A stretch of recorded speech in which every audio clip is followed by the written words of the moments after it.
Joe, how important was it for your group to be able to reel it in last night? Critical, I thought. I think that the first period, again, like I said last night, it really wasn't the start that we had anticipated coming off that Vancouver game. So we got down 2. The guys regrouped, found our game, and stuck with it for the next 30 minutes or so, 40 minutes or so. Was there anything in particular that Elias Lindholm maybe elevated in his game yesterday? I don't know. He just looked, to me, it was the skating that jumped out at me, a little bit more noticeable on the puck, supporting the puck through the neutral zone. Like on his goal, same thing. He's working to the puck. He's not going away from it. It just looked like he was engaged. His skating looked like it was standing out to me. What's gotten Geeky to some good ice? What has? Well, I just think he knows his role in that line right now. He's a guy that can make plays offensively. He gets to the net for them, which is very important because that line needs a net front presence, and he's been doing a really good job of that. He has the ability to finish. He has the ability to create some plays too as well. So, right now he's been playing well with those guys.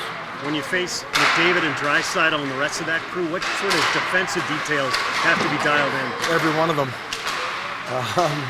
Obviously you're talking about 2 of the premier players in the league. So, but the biggest thing that sticks out as far as when you're playing those 2 guys is you have to be on the right side of the puck against those guys. If you fall below, it's going to make it really difficult on our D-core.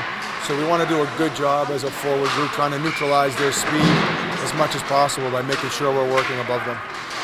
So you called that timeout after you went down to nothing. What was the goal there, and how did you like the response afterwards?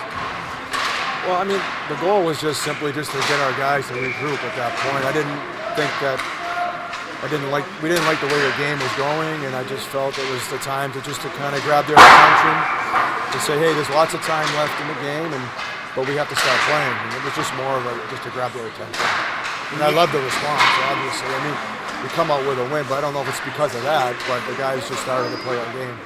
When you get to overtime, what's kind of your mindset there? Because so there's no coaching going on at that point, right? Well, very little, probably. I think that's where the talent takes over in overtime. There's a couple of things that we try to tell our guys that, maybe if it's a neutral zone forward check or something like that, making sure that we don't give the puck away. 3-on-3, you want to possess the puck as much as you can. You saw a couple of times last night where we didn't have anything in the offensive zone, so we took it back outside. We regrouped. We were able to get some line changes, get some fresh bodies out there. I thought our guys did a really good job of managing the overtime last night. And leading to Pasta's goal, I wanted to ask you about Charlie's breakup from the defensive end on Calgary, who seemed to be heading towards the net. Leading to whose goal, I'm sorry? Leading to Pasta's overtime goal, but Charlie had a breakup on Calgary. Made a great play on a 2-on-1. Typically, we want that person that's tracking back into our zone to try to take away the puck carrier, and he did that. The other forward, defenseman, or whoever was playing the 2-on-1, his job is to make sure it doesn't go back door. So it was a really good read by Charlie. And I guess kind of lost in it last night was Charlie Coyle's 900th goal.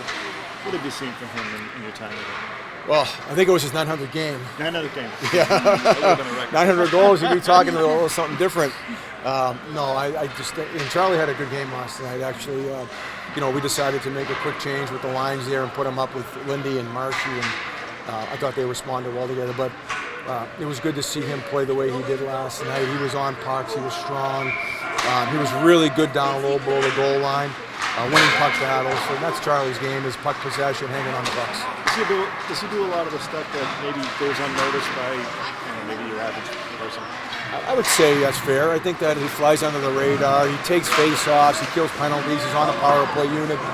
He plays 4-on-4. He plays, 3-on-3. So, he plays in every situation for us. So what caused you to juggle the lines last night? I just thought that Charlie was playing pretty well, and I thought that Lindy and Marshy needed something on that right side, just a little bit different look. And, like I said, it worked out for that game.